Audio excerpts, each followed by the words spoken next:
Hey guys, lesson 12 today, simple and compound sentences. So a simple sentence is made up of a subject and a predicate and expresses only one complete thought. So we have subject, predicate, expresses one thought. For example, the pumpkins are on the front porch. Another term for a simple sentence is an independent clause. An independent clause is a group of words that expresses one complete thought and contains a subject and a predicate.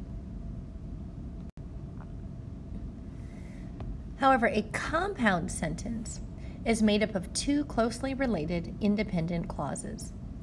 The two clauses must be joined together in the correct way, otherwise we have what's called a run-on. Junior high kids are famous for their abilities to write run-on sentences. You guys have perfected it. So let's work on how to join two independent clauses into a compound sentence that is not a run-on.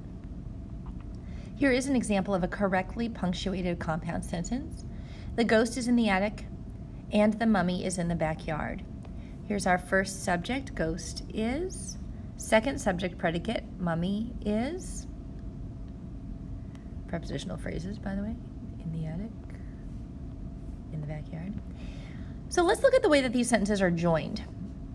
We've got what's called a comma and a coordinating conjunction.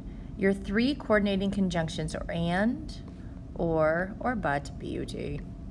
That's one way you can join two independent clauses into a compound sentence, a comma and a coordinating conjunction.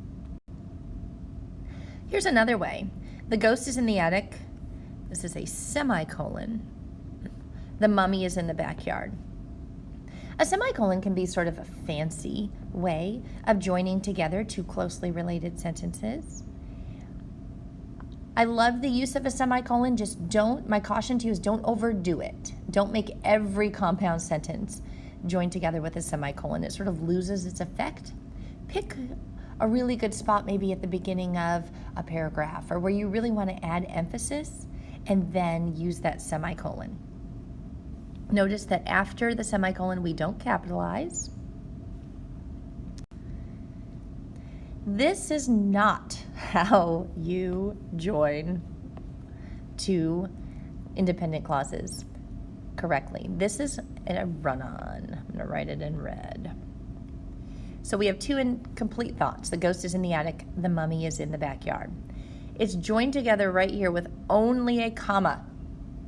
That is incorrect. It's a run-on, and actually the term for it is going to be a comma splice, where we have two independent thoughts joined together with only a comma.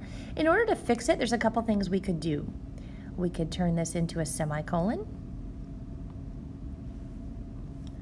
We could leave the comma, but insert the word and or but. Or the third way to fix it is simply to make this a period and start a new sentence. But then we would have two simple sentences. We wouldn't have a compound sentence anymore. So here are my three sentences I want you to read through and decide if they are simple sentences or compound sentences. All of the pumpkins on the street were carved into spooky jack-o'-lanterns.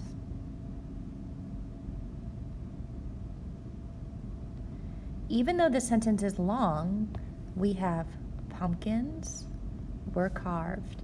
We have one subject, one predicate. It expresses one complete thought. This is going to be a simple sentence.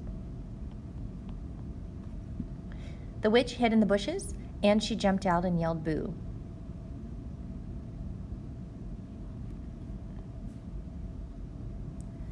Here I have subject, predicate, witch hid.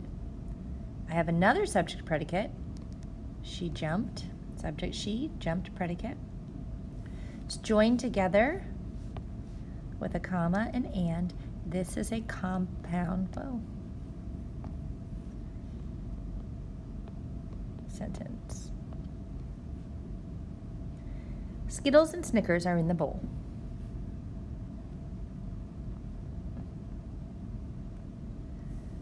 we have subject. It's a compound subject, but it's not a compound sentence. We have Skittles and Snickers, a compound subject, but are is our predicate. This is a simple sentence. It's a simple sentence with a compound subject, but it's still a simple sentence.